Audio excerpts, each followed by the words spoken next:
Hi friends, అందరూ ఎలా ఉన్నారు? నేనైతే చాలా బాగున్నాను. మీరు కూడా బాగుండాలని నేను మనస్ఫూర్తిగా కోరుకుంటున్నాను.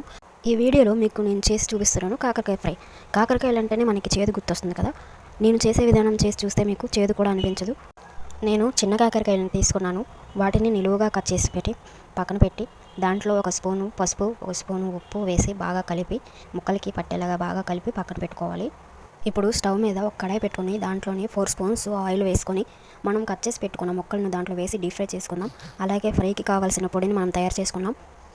ఇప్పుడు స్టవ్ మీద ఇంకో పాన్ పెట్టుకొని ఒక 4 స్పూన్స్ వేరుశనగ గుళ్ళు, ఒక 5 ఎండుమిరపకాయలు, 1 స్పూన్ జీలకర్ర వేసి దూరపదునుగా వేపుకొని పక్కన పెట్టుకోవాలి.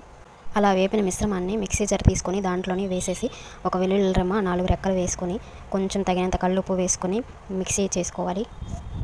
ఇప్పుడు ముక్కలు అలా బ్రౌన్ కలర్లో వచ్చినట్టుగా కనిపిస్తుంది కదా. అలా వచ్చిన తర్వాత మనం గ్రైండ్ చేసుకున్న వేరుశనగ గుళ్ళు పౌడర్ను జల్లుకొని కొంచెం సేపు డీప్ ఫ్రై చేసుకోవాలి. కొంచెం సేపు మూత పెట్టి మగ్గించుకోవాలి. ఇప్పుడు లాస్ట్లోని ధనియాల పౌడర్ 1 స్పూన్ యాడ్ చేసుకున్నాను నేను. మీ దగ్గర ఉంటే యాడ్ చేసుకోండి, లేకపోయినా పర్వాలేదు. ఇలా నేను చేసిన విధానం మీరు కూడా ఒకసారి ట్రై చేసి చూడండి. చిన్నపిల్లలకు కూడా బాగా నచ్చుతుంది. ఎందుకంటే నేను చేసిన విధానం కాకరకాయ చేదుగా ఉండదు. లైక్ చేయండి, షేర్ చేయండి, సబ్స్క్రైబ్ చేయండి.